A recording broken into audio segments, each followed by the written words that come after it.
আসসালামু আলাইকুম, welcome to my channel. তোমরা সবাই কেমন আছো? আশা করি ভালো। আজকে আমি তোমাদের সাথে শেয়ার করব মিষ্টি আলু কাঁঠালের বিচি দিয়ে শুটকির তরকারি। একটি কড়াইতে পরিমাণ মতো তেল দিয়ে দিলাম। এবার দুটো পেঁয়াজ কুচি দিয়ে দিলাম। পেঁয়াজটা আমি ভালোভাবে নেড়ে ছেড়ে নিলাম।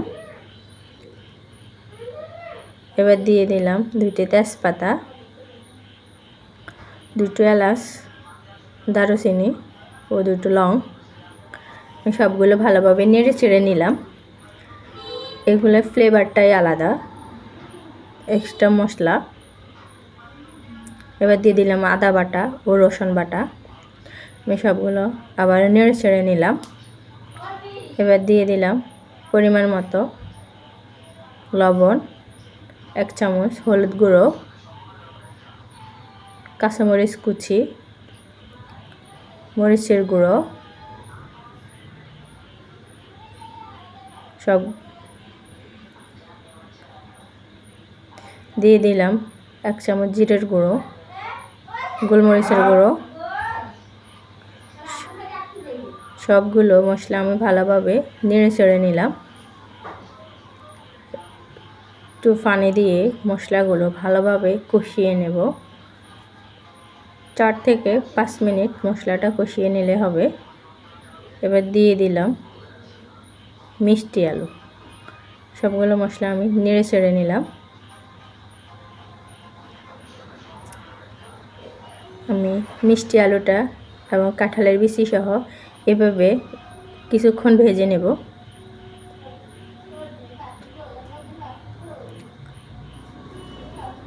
দেখুন আমার ভাজা হয়ে গেছে। এবার দিয়ে দিলাম একটু পানি দিয়ে এবার আমি তরকারিটা কষিয়ে নেব, যে তাড়াতাড়ি সিদ্ধ হয়ে যায়। মিষ্টি আলু কাঁঠালের বিচি দিয়ে শুটকির তরকারি, ভাবতে পারছেন? আবারও নেড়ে ছেড়ে দিলাম খুন্তির সাহায্যে। আমার আলুগুলো এখনও সিদ্ধ হয় নাই। আবার আরেকটু পানি দিয়ে আবারও ভালোভাবে কষিয়ে নেব।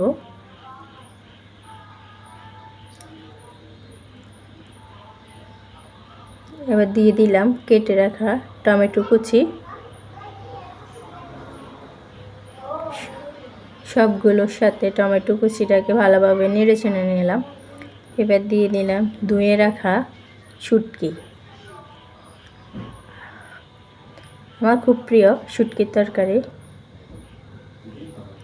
আমি সবগুলো ভালোভাবে নেড়ে ছেড়ে নেব, যাতে মশলাগুলোর সাথে ভালোভাবে সবগুলো মিশে যায়। একটু সময় নিয়ে তরকারিটা আমি কষিয়ে নেব।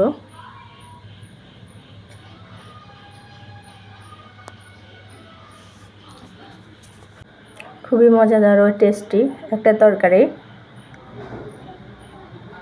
মিষ্টি আলু কাঁঠালের বিচি দিয়ে শুটকি।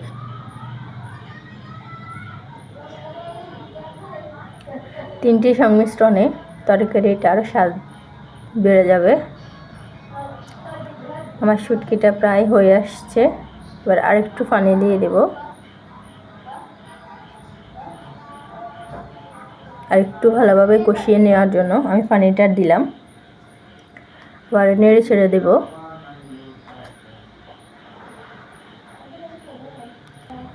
শুটকির তরকারিটা আমার হয়ে গেছে, দেখুন।